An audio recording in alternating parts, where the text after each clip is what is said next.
de Ciencia y Tecnología, que luego en 1994 se transforma en lo que hoy es la Facultad de Ciencia y Tecnología, FACIT.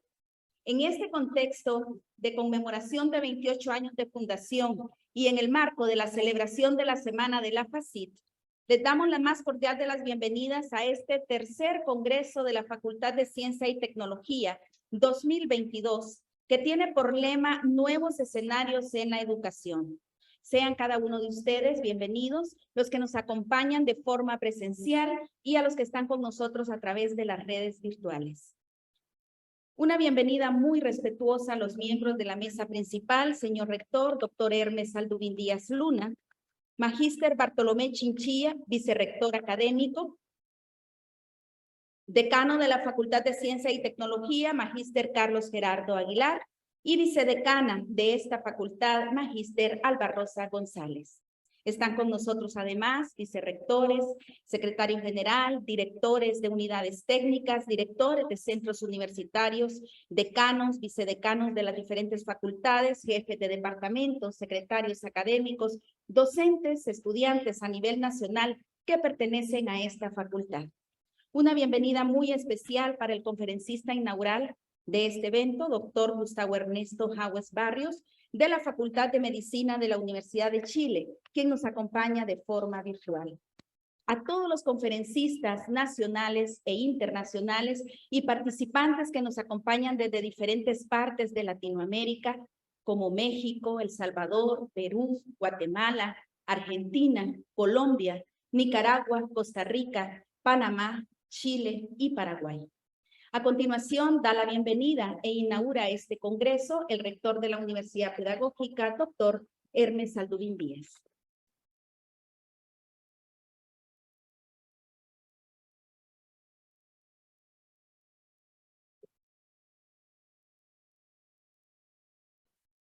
Muy buenos días, tengan todos, reciban un fraterno saludo y mis deseos de bienestar para todos. Quiero saludar a los colegas que integran la mesa principal, al vicerrector académico, el profesor Bartolomé Chinchilla, al señor decano de la Facultad de Ciencia y Tecnología, profesor Carlos Aguilar, la estimada señora vicedecana de la facultad, la profesora Alba Rosa González. Saludar también a los vicerrectores, secretario general que nos acompañan, jefes de departamento, coordinadores de carrera, docentes. Y un saludo también especial a todos los directores de los centros universitarios regionales, a su personal docente y administrativo, y un especial saludo también a nuestros estudiantes. Saludar además al distinguido doctor Gustavo Ernesto Jaues, quien es nuestro conferencista invitado para este evento de inauguración de este tercer congreso. Saludar también a todos los conferencistas que van a ser partícipes de este congreso. Quiero manifestarles nuestro agradecimiento por dejar espacios en su agenda y poder acompañarnos en este magnífico evento y, por supuesto, congreso. Esta mañana tengo el honor de brindarles la más cordial de las bienvenidas a este tercer congreso de la Facultad de Ciencia y Tecnología. Es realmente satisfactorio poder realizar eventos académicos a pesar de los momentos de crisis que aún persisten en nuestro país. Realmente es doloroso ver cómo los compatriotas que viven en zonas vulnerables sufren cada año. Ojalá las autoridades y el gobierno central puedan tomar las cartas en el asunto y nosotros desde la academia también poder contribuir a establecer espacios de mayor resiliencia, espacios de investigación científica que nos permitan ir mitigando todos estos desastres naturales. Quiero manifestarles que este congreso es un evento que responde a la necesidad de nuestra institución y de nuestro país, para abordar temas muy importantes que se desprenden de las políticas educativas e institucionales de nuestra universidad. Este congreso surge del trabajo conjunto de las carreras de la Facultad de Ciencia y Tecnología, que reunidas se han propuesto encontrar los mejores abordajes a las necesidades que la educación en ciencia y tecnología demanda en este siglo XXI.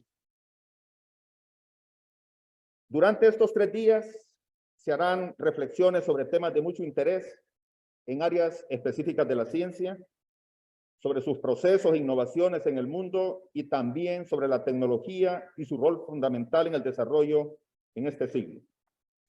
Estas conferencias, talleres, cursos y ponencias serán desarrolladas por especialistas en la materia y con seguridad representarán un gran aporte para docentes, estudiantes de nuestra facultad, pero también del colectivo académico de nuestra institución. Quiero expresar mis felicitaciones para todos los organizadores de este tercer congreso. Asimismo, agradecer a los conferencistas y ponentes invitados que han preparado su trabajo para posicionarnos en estos temas tan pertinentes para el logro de los objetivos de la educación superior, propiciando la transformación educativa y el fortalecimiento de la calidad. Me es grato también mencionar que este tercer congreso escucharemos la voz de los docentes y estudiantes investigadores, que después de un excelente trabajo de sistematización del conocimiento, expondrán interesantes temas y resultados de sus investigaciones. Yo les invito a todos a reflexionar y a participar activamente en todas las jornadas, ya que el fin último de este congreso es conocer lo que los docentes y estudiantes necesitan, pero también lo valioso que tienen como aporte a las ideas que aquí se presentarán. De esta manera, con altas expectativas de aprovechamiento e innovación educativa, les reitero la más cordial de las bienvenidas y tengo el honor de dar por inaugurado este tercer congreso de la Facultad de Ciencia y Tecnología de la Universidad Pedagógica Nacional Francisco Morazán. Muchas gracias por su presencia en este tercer congreso.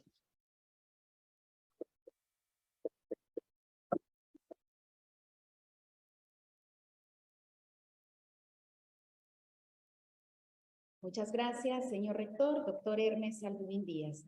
Presento a continuación el saludo por parte del decano de la Facultad de Ciencia y Tecnología, profesor Carlos Gerardo Aguilar, quien además nos presenta los logros de esta facultad en los nuevos escenarios de la educación.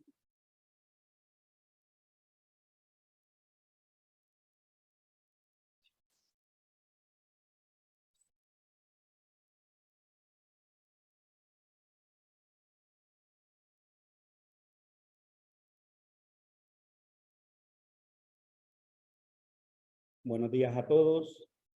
Doctor Hermes Alduvín Díaz Luna, rector de nuestra universidad. Magíster Bartolomé Chinchilla, vicerrector académico. Magíster Albarrosa González, vicedecana de la Facultad de Ciencia y Tecnología. Doctor Gustavo Ernesto Jaues, quien nos dictará la conferencia inaugural de este congreso, quien nos acompaña desde Chile. Magíster José Darío Cruz, vicerrector administrativo. Doctor Hernán Montúfar, vicerrector de investigación y posgrado. Doctora Jenny Zelaya, vicerrectora de educación a distancia. Magíster José Wilmer Godoy, secretario general. Magíster Lexi Concepción Medina, un saludo a la distancia, San Pedro Sula.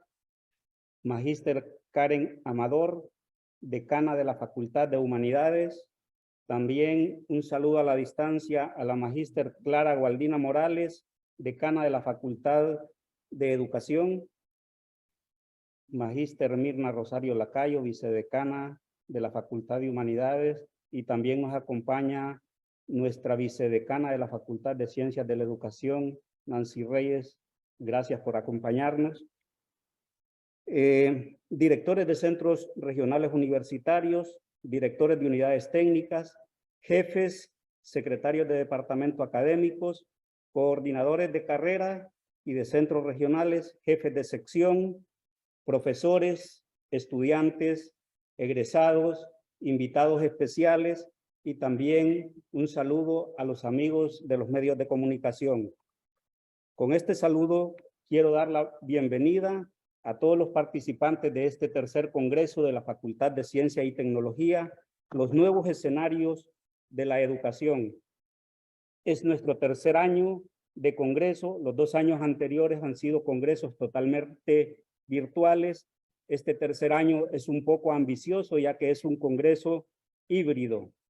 Nuestra universidad trabaja con tendencias modernas, académicas, que nos motiva y nos estimula a la mejora continua de la academia, de la investigación, de la innovación educativa en el campo de la ciencia y la tecnología. La sociedad del conocimiento nos exige a seguir aprendiendo sobre los escenarios educativos modernos, desde la presencialidad hasta la virtualidad, ya que la educación remota llegó para quedarse, máxime en estos tiempos de emergencia que vivimos. Como nuestro compromiso, la Universidad Pedagógica Nacional Francisco Morazán con la sociedad hondureña y la región se está trabajando en la acreditación de las carreras, se está impulsando más la investigación, creando nuevas carreras de grado y posgrado, nuevas ofertas de diplomados, con un alto compromiso con el tema de la gestión de riesgo y del medio ambiente, a través de nuestra Cátedra de la Tierra y el respaldo de la energía que consumimos y producimos de manera limpia por medios solares.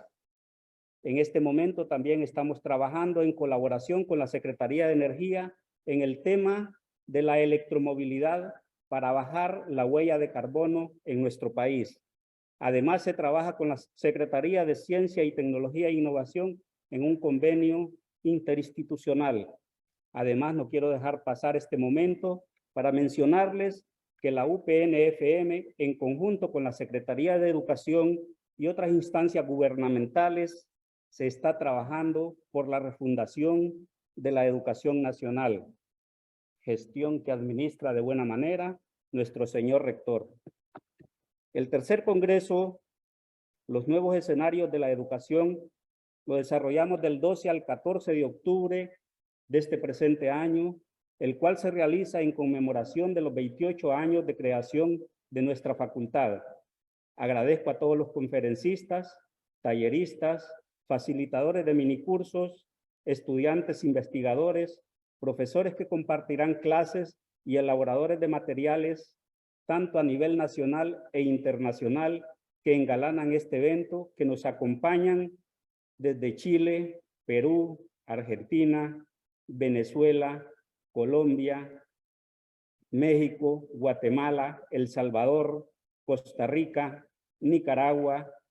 Creo que este es un legado que nos dejó Simón Bolívar y Francisco Morazán, que la unión de los pueblos nos hace más grandes. Agradezco a los 5 departamentos académicos de nuestra facultad con representación en las carreras de educación a distancia y los centros regionales, y también a los 2 centros CIES de nuestra universidad que han colaborado para la organización de este tercer congreso de la Facultad de Ciencia y Tecnología. Creo que este va a ser un evento muy importante para la vida académica de nuestros estudiantes y egresados y profesores, ya que la Universidad Pedagógica Nacional Francisco Morazán realiza los eventos de la mejor calidad como una universidad internacionalmente acreditada. Y agradezco también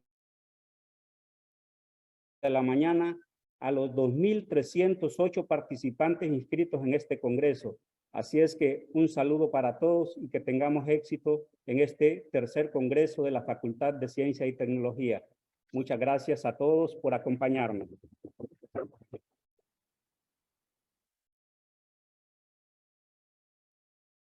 Han sido las palabras del decano de la Facultad de Ciencia y Tecnología, profesor Carlos Gerardo Aguilar. Doy paso a continuación a la conferencia inaugural de este tercer congreso, Los nuevos escenarios de la educación, a cargo del doctor Gustavo Ernesto Jaues Barrios, de la Facultad de Medicina de la Universidad de Chile. Antes comparto solo unas líneas de su amplio currículum.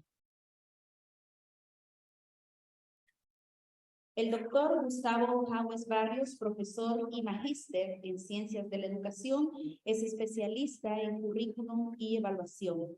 Ha asesorado en materia de desarrollo curricular a diversas universidades latinoamericanas, entre las cuales figuran la Universidad de Chile, la Universidad Mayor de San Andrés, Bolivia, la Facultad de Medicina de la Universidad Nacional de Asunción, Paraguay, la Universidad Politécnica de Nicaragua, entre otras. En la actualidad se desempeña como docente e investigador en la Dirección de Posgrado de la Vicerrectoría de Investigación y Posgrado de la Universidad Pedagógica Nacional Francisco Morazán. Es profesor de posgrado comprometido con la educación superior latinoamericana, autor de una inmensidad de diversos artículos y libros sobre su campo de especialidad. Es un gran privilegio para esta universidad contar con un conferencista del nivel del doctor Jaumes. Bienvenido. Muchas gracias, Gabriela. Voy a compartir mi pantalla para proceder a la presentación. Esta vez sí hay presentación. Y quiero, en primer lugar, saludar a todos y todas, a las autoridades presentes, partiendo por su rector, a los compañeros y compañeras docentes de la Facultad de Ciencia y Tecnología y del resto de las facultades de la universidad, a los estudiantes y a los compañeros y compañeras que están presentes desde diversos puntos y diversos países del continente. Y ahí me sumo yo a las expresiones del decano cuando aludía al sueño bolivariano y también al sueño morazánico de una América unida. Es una tarea pendiente, por cierto. Quiero agradecer, en primer lugar, a la facultad, a la FACIT, por esta invitación. Siempre ha sido para mí un privilegio compartir con la Universidad Pedagógica Nacional, la UPN, en diversos campos, pero también cualquier invitación a hablar sin un temario previo es un riesgo para todos, no solamente para el que habla. Pero está bien, los riesgos son parte de la vida y si no los acometemos jamás podremos avanzar. También quiero agradecer y reconocer a todos mis compañeros y compañeras que a lo largo de los años me han enseñado a aprender y también a compartir. En particular, las preguntas que son las que dinamizan nuestra vida como académicos, como intelectuales, pero también como seres humanos.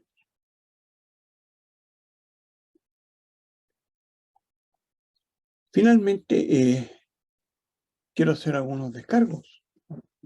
En primer lugar, lo que voy a decir no compromete a la dirección de posgrado de la Vicerrectoría de Investigación y Posgrado de la universidad, de la cual formo parte con honor. Todo lo que diré es mi responsabilidad. También es cierto que en algún momento fui parte de la Facultad de Medicina de la Universidad de Chile, pero ya no lo soy, si bien conservo aquello como un gran honor en mi vida. Normalmente me gusta y aprecio las interrupciones cuando se trata de aclaraciones, preguntas, contradicciones, sospechas, etc. Pero la coordinación ha dispuesto que éstas se hagan al final de mi intervención. Y para terminar esta entrada, el tiempo. Tenemos aproximadamente 1 hora. Yo trataré de concentrarme en los primeros 45 minutos, cosa que prometo, pero estoy claro que no voy a cumplir. Así son las cosas.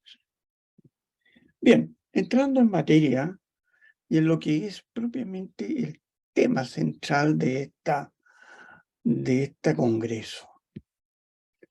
Nuevos escenarios en educación, y yo me hago preguntas. ¿Qué significa nuevos? ¿Cuáles escenarios? ¿Cuál educación? ¿Y cuáles impactos? Es decir, ¿cómo nos afectan en nuestro quehacer de formadores de formadores? Puesto que no cabe duda que esta y no otra es la misión que compete a la Universidad Pedagógica. Me voy a dedicar entonces en una primera parte a examinar brevemente estos términos, puesto que son los que van a dar sentido y cariz a lo que viene. Las palabras, cada palabra contiene una densidad de significado que es preciso por lo menos señalar. Por ejemplo, lo nuevo, de nuevos escenarios en educación. Lo nuevo se entiende por oposición a lo antiguo, a lo tradicional, y se subentiende que si es nuevo es mejor. Cosa que puede ser sospechosa. No por ser nuevo va a ser mejor.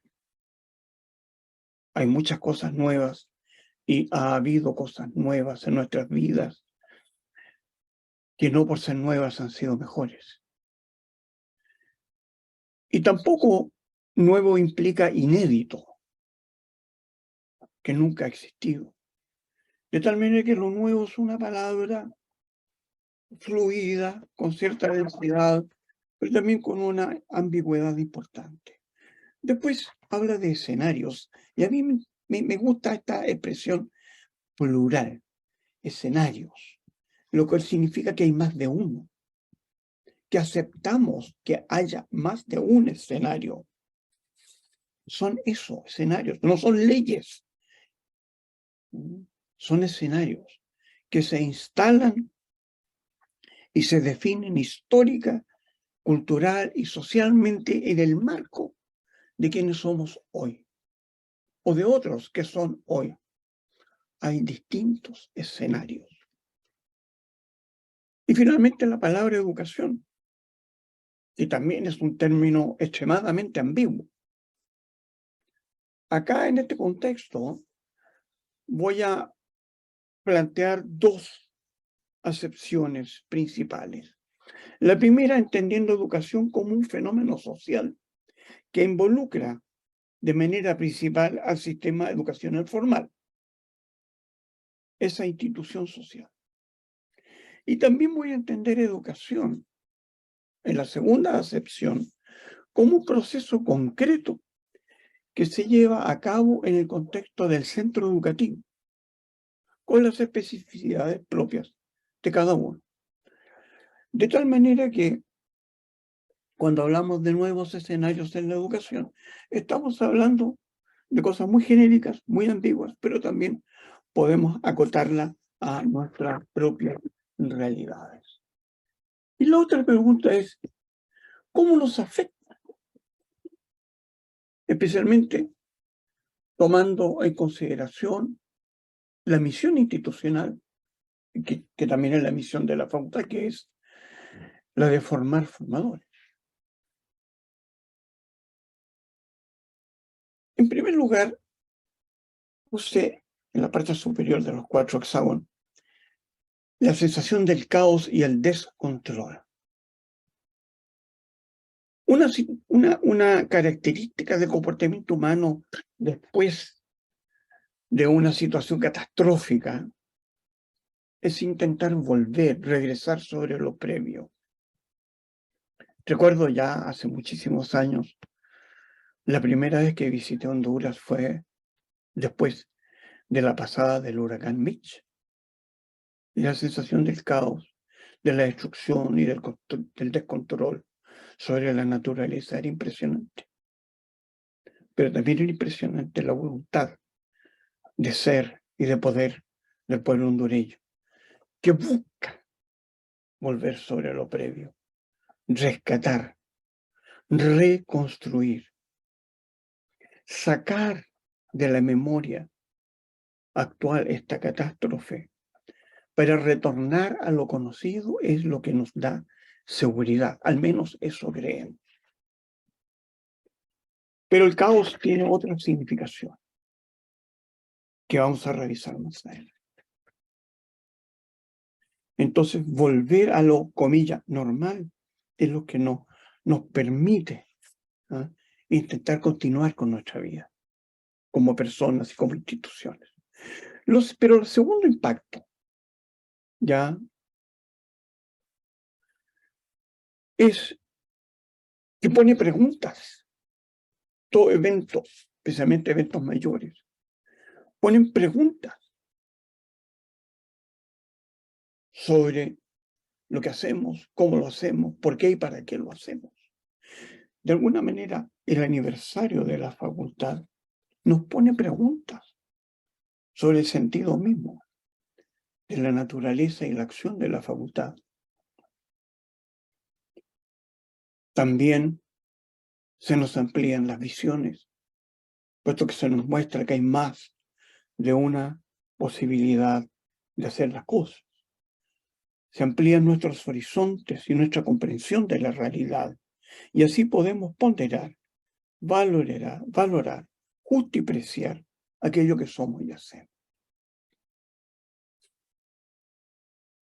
Y finalmente, esta búsqueda del retorno a lo normal, normal en comillas, puesto que sabemos que lo normal, más allá de la concepción estadística de la normalidad, de la curva aquella, lo normal es lo que hacemos habitualmente, la norma, pero no es una ley ineluctable.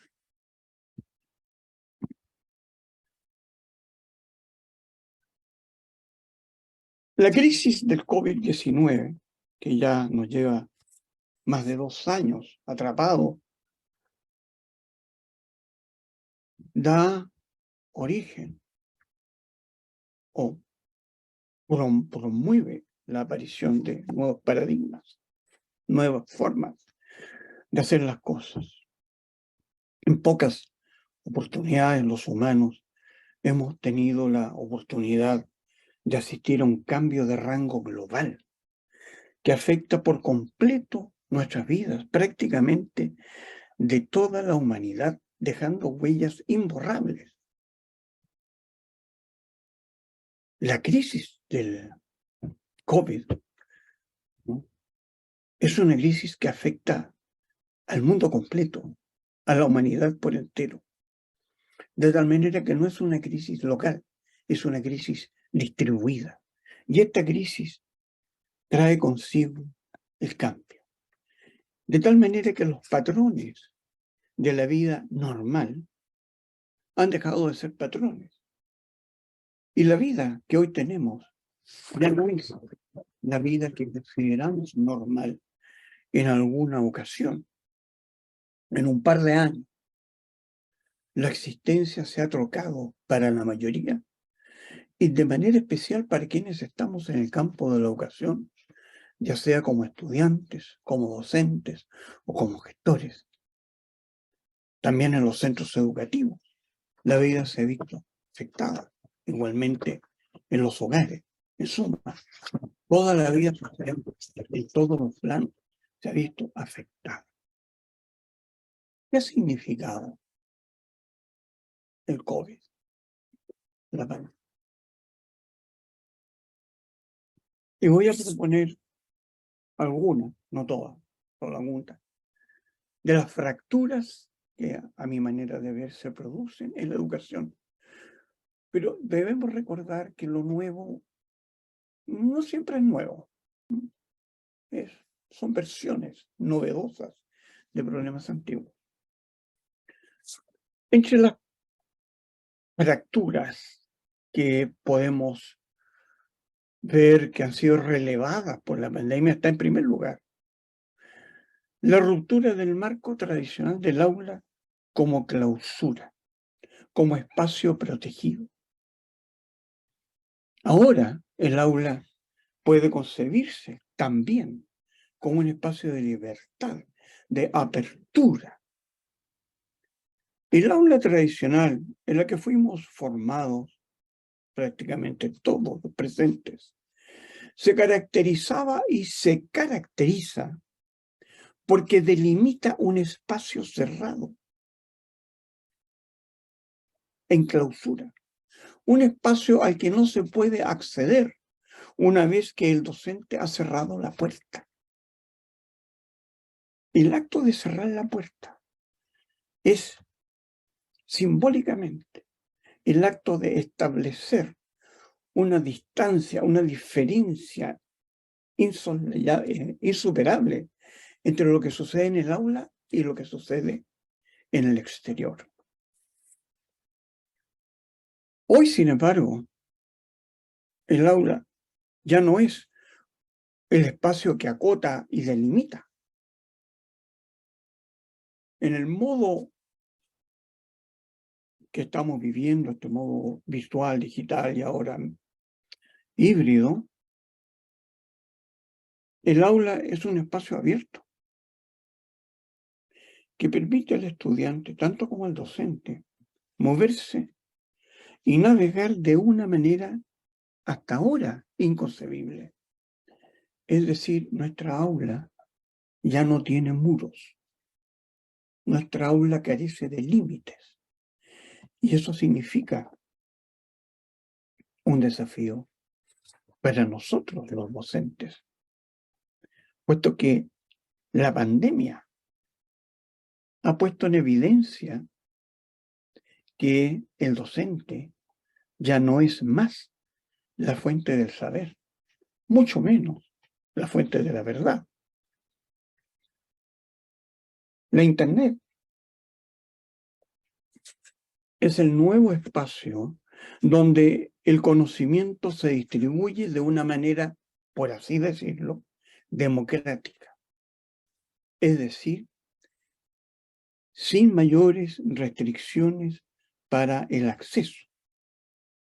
Si bien hay condiciones básicas que deben cumplirse en algunos casos, eso no significa que el conocimiento, por definición, se encuentre restringido a unos pocos elegidos.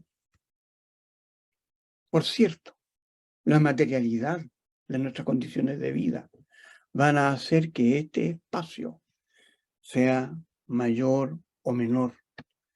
La materialidad que está definida por las condiciones de vida, por los recursos, tanto personales, familiares, como recursos sociales, nacionales, que tienen que ver, por ejemplo, con la conectividad. La condición básica de distribución, es decir, de apertura, lo que se llaman open access, de acceso abierto, está ahí. Dicho en otras palabras, ya no es necesario ir a la escuela para aprender. Y en paréntesis, nunca lo hacía. También están los límites del saber. Otra fractura. El espacio de autoridad se ha roto. De partida, entendiendo el saber no tiene límites, puesto que es su condición permanente. El único saber cristalizado, está detenido, podríamos decir, son los saberes de las ideologías o de la fe, pero en la materia de las ciencias humanas, sociales, empíricas, naturales, es una condición que esté siempre en movimiento, siempre en expansión, ocasionalmente. El saber se expresa en revoluciones que cambian de manera radical la manera de concebir y producirlo. Revoluciones como las que produjo Galileo, Kepler, Copérnico, Darwin, ¿no? Etcétera. Einstein, Planck, Heisenberg en nuestros tiempos. Pero Los límites del saber no tienen solamente que ver con la actividad de producción de la ciencia. También los límites del saber son los que pone el currículum. Otro currículum, como instrumento, selecciona aquellos saberes que son privilegiados por el sistema o los grupos de interés que lo controlan y condena al exilio, a la oscuridad, a aquellos otros saberes que no corresponden o al parecer no competen a la visión que se tiene del mundo y de la sociedad. Pero en este modelo que estamos de virtualidad, estos saberes, estos límites puestos por el currículo se ven desafiados cuando un estudiante o una estudiante intenta indagar más allá de los saberes oficiales. Y especialmente se enfatiza cuando se percibe que hay saberes alternativos a los que se enseñan y que el mundo es más amplio, es más ancho y también ajeno, como diría el novelista Ciro Alegría, que es lo que nos muestra la escuela. Hay saberes alternativos, hay saberes amplificados que nosotros no los mostramos en la escuela. Y ello por una razón muy simple, y es que nosotros también tenemos límites, y el tiempo es uno de ellos. A propósito, todavía me queda. Hay una fractura en cuanto al rol del estudiante, que a pesar del discurso, sigue siendo concebido de forma tradicional, es decir, como un receptor relativamente pasivo, relativamente activo, de aquello que el currículum transmite a través del docente. Podemos tener estudiantes activos en la construcción de significado, aunque el modelo clásico tiende a encerrarlos en los límites prácticos que ponen los sistemas evaluativos, que fijan lo que se debe saber en la forma de respuestas, no de preguntas, que es la actividad principal del conocimiento. También hay una fractura en la naturaleza de los recursos. Estos pasan o han pasado a ser de manera importante recursos digitales, donde la representación y la simulación tienen palabras mayores que decir. Por ejemplo, la simulación de alta definición, que ha reemplazado en parte importante la formación práctica en el campo de la salud o de la ingeniería. Así, pero tenemos,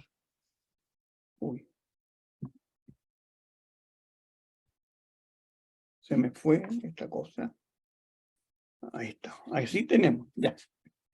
Un espacio tradicional de aula que cae y se amplían entonces los horizontes.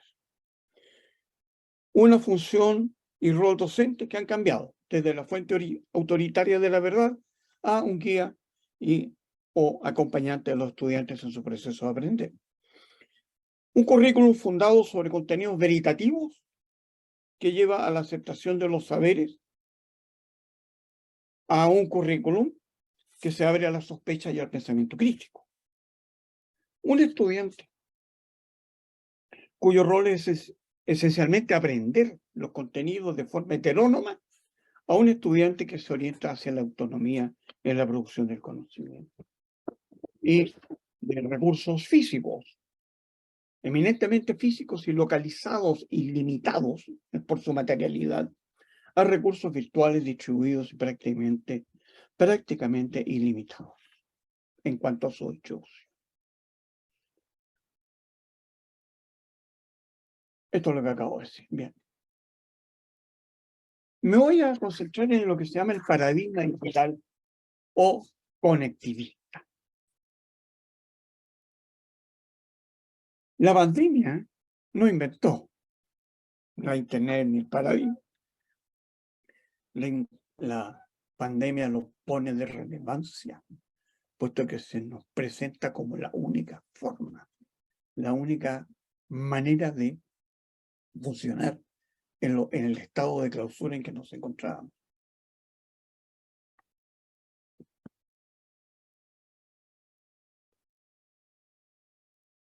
Como paradigma, la Internet no es un simple medio, un recurso tecnológico digital. No es eso. Los recursos siempre llevan algo más. El Internet es mucho más que un mero recurso. Recordando, a finales de los años 60,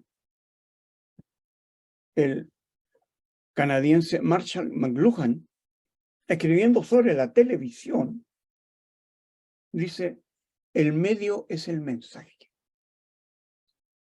En otra forma, todo mensaje que lleva por la televisión lleva incrustada a la televisión como parte del mismo mensaje. Entonces la televisión se convierte y sigue siendo una manera de conocer el mundo. Es la ventana que tenemos al mundo, a un mundo amplio. Con lo cual nuestros límites se han abierto. Respecto a la Internet hoy, podemos decir lo mismo. El medio es el mensaje. Entonces la Internet no es solamente un recurso.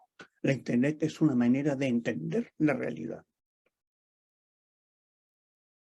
Y este paradigma es lo que se denomina el colectivismo. Siemens trabaja mucho sobre esto. Y al respecto quisiera proponer 3 puntos. Uno, las contrataciones.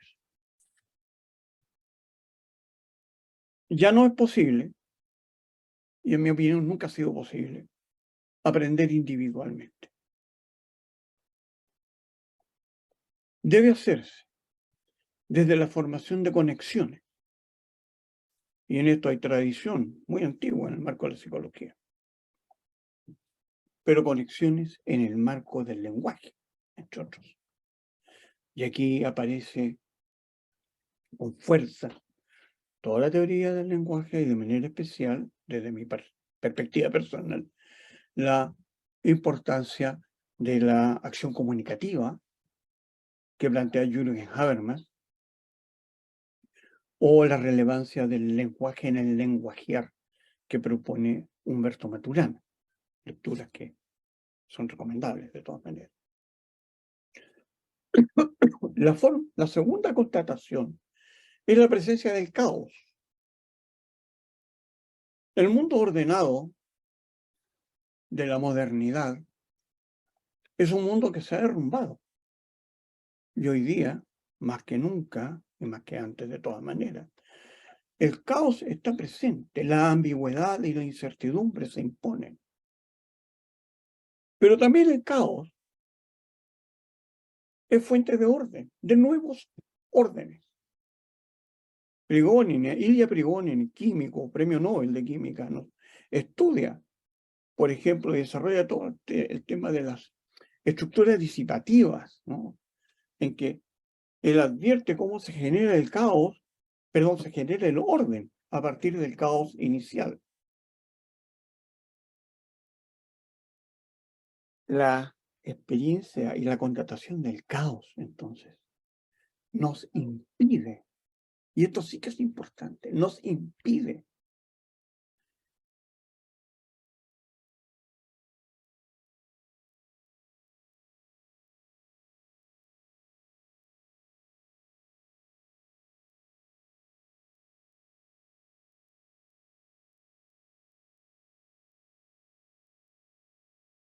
y todo lo que ello conlleva es ilustrativa al respecto.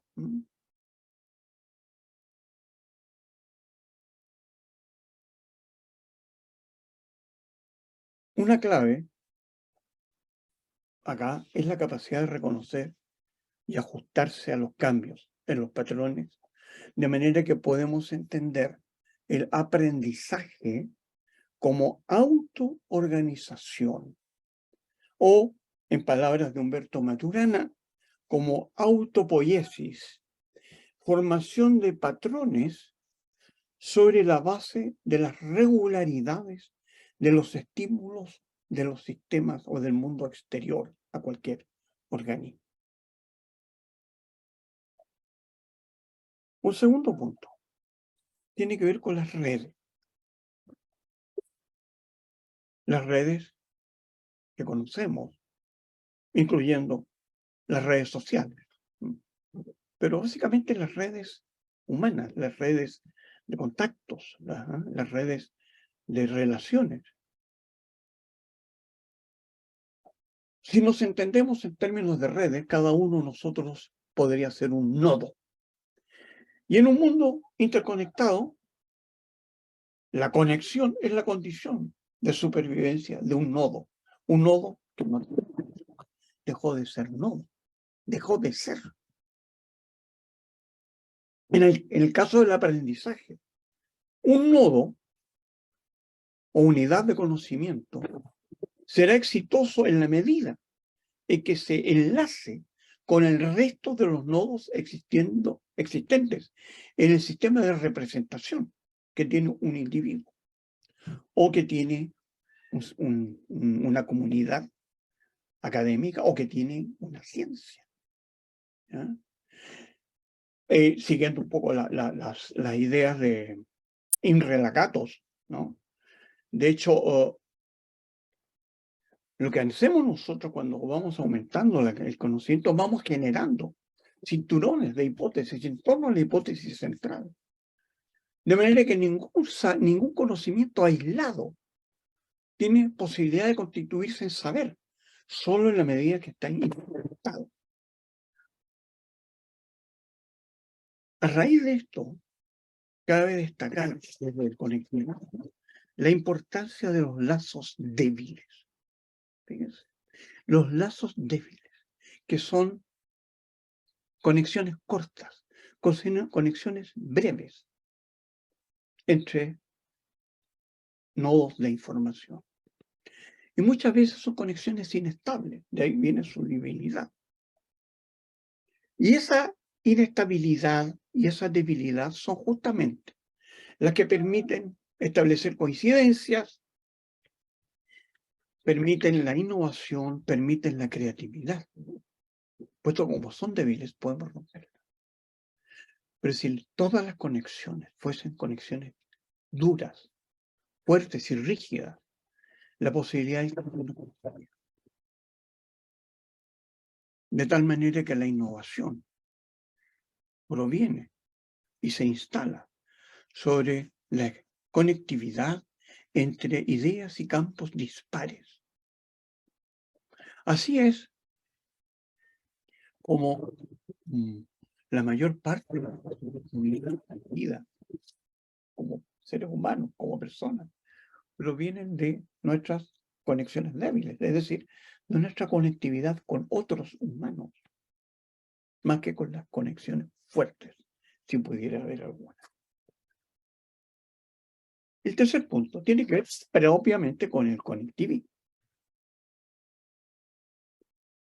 Y en el conectivismo, que justamente habla de esta idea reticular de red de nodos que se conectan entre sí, y no uno a uno, sino en multiplicidad de dimensiones, direcciones, ¿no es cierto?, y modalidades. El conectivismo nos dice que el aprendizaje y el conocimiento dependen de la diversidad de opiniones.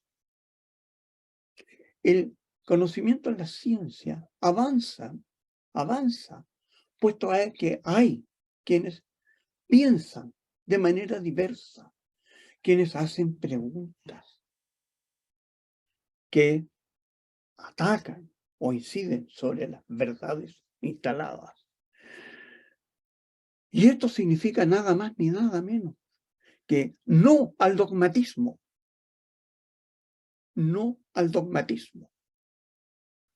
En la ciencia y en la vida cotidiana. Y así el aprendizaje pasa a ser concebido como el proceso de conectar nodos o fuentes de información especializada.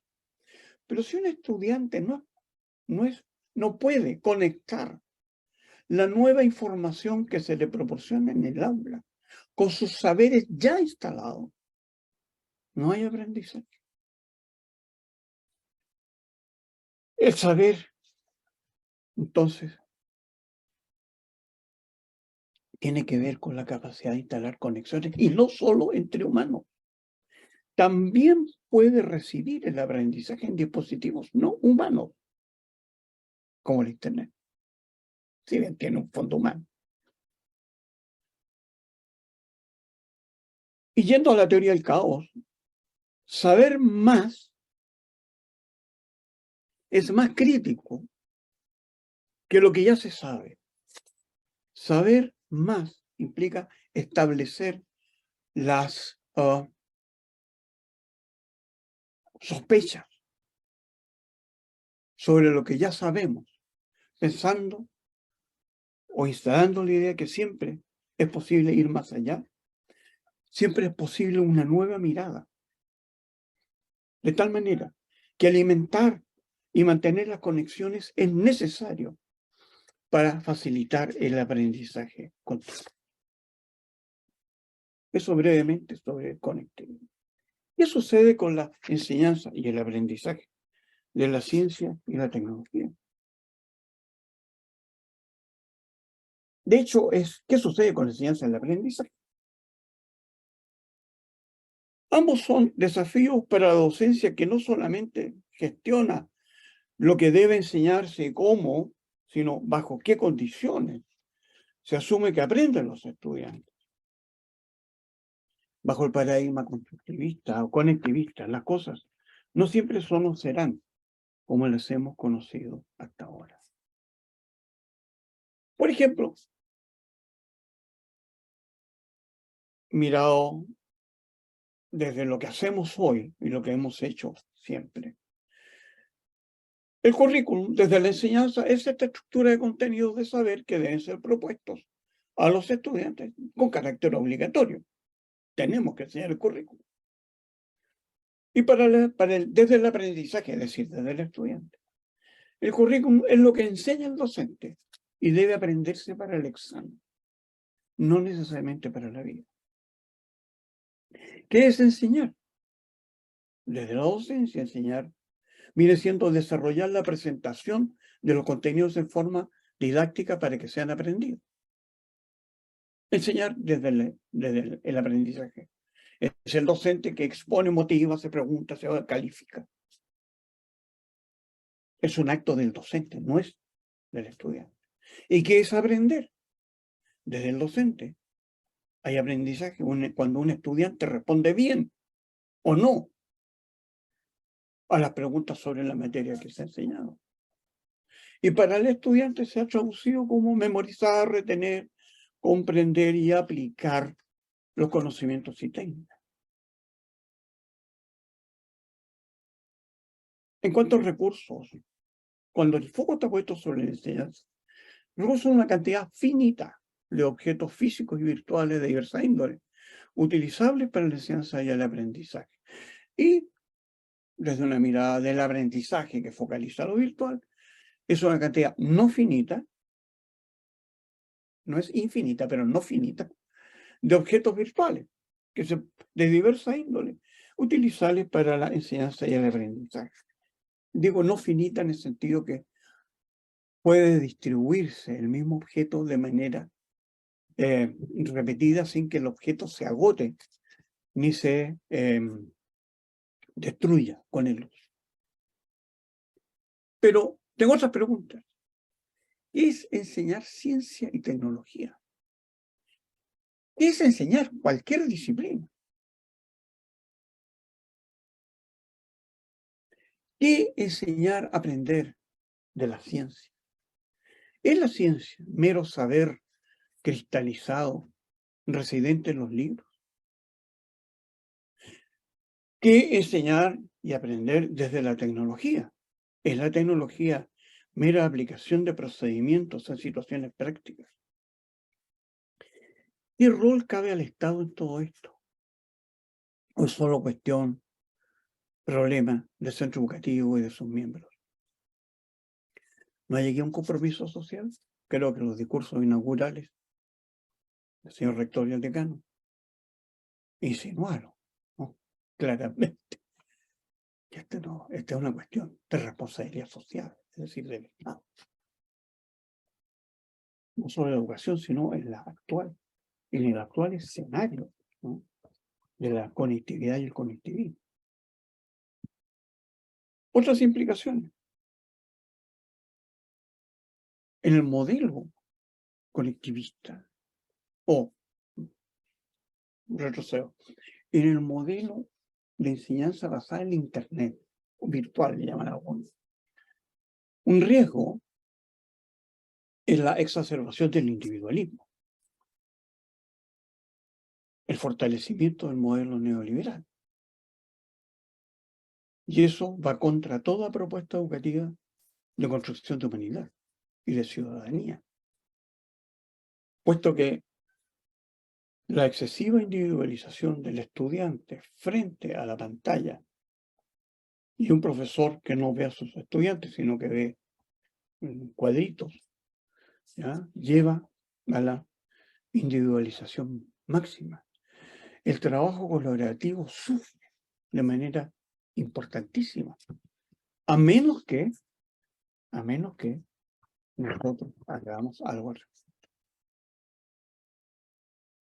Otra cosa ¿es posible construir comunidades auténticas en el espacio virtual?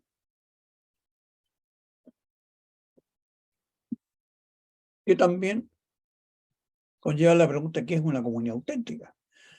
Porque alguien podría decir, lícita y razonablemente, ¿es posible construir comunidades auténticas en el espacio escolar tradicional?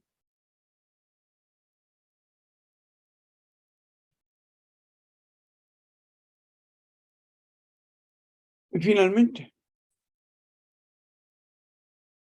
¿cómo nos vamos a hacer cargo de este nuevo escenario desde nuestra misión de formadores? Puesto que si el escenario ha cambiado de manera bastante radical, los desafíos siguen siendo los mismos. La formación de ciudadanos responsables y activos. La formación en la libertad y la autonomía, a la vez que en la responsabilidad y el pensamiento crítico. La construcción de comunidades de aprendizaje y acción solidarias y corresponsables, que son los desafíos que hemos tenido siempre. La pregunta más de fondo que me hago entonces ¿es posible enfrentar estos desafíos bajo el paradigma del conectivismo sin perder de vista el norte que nos guía? Muchas gracias. Felicidades al tercer Congreso FACIT 2022.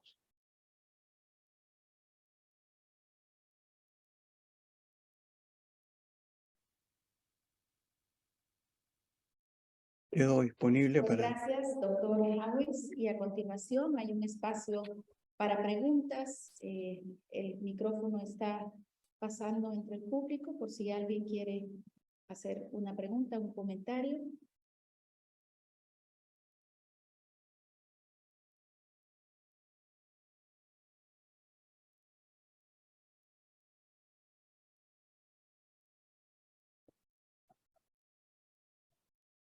Bien, si no hay preguntas, agradecemos nuevamente en nombre de la Facultad de Ciencia y Tecnología de nuestra universidad la participación del doctor Hawes en este tercer congreso de la FACIT. Para agradecer su participación, en nombre de la facultad se le hace entrega de un diploma de agradecimiento que vamos a proyectar en este momento y dice: diploma de agradecimiento a Gustavo Ernesto Hawes Barrios por su colaboración al desarrollar la conferencia Los nuevos escenarios de la educación en el tercer congreso de la Facultad de Ciencia y Tecnología FACIT, los nuevos escenarios de la educación, llevada a cabo del 12 al 14 de octubre del presente, extendido en la ciudad de Tegucigalpa, Honduras, a los 14 días del mes de octubre del año 2022. Firman este diploma el magíster Bartolomé Chinchilla, vicerrector académico, y el magíster Carlos Gerardo Aguilar, decano de la Facultad de Ciencia y Tecnología. Muchas gracias, doctor. Muchas gracias a ustedes, a FACIT, y mis deseos de el mayor de los éxitos. Que tengan un buen día. De esta forma, estimado público, llegamos al final de este programa de inauguración, invitándoles a todos a participar en las diferentes actividades programadas en el marco de este tercer Congreso de la Facultad de Ciencia y Tecnología. Muchos éxitos. Que tengan buenos días.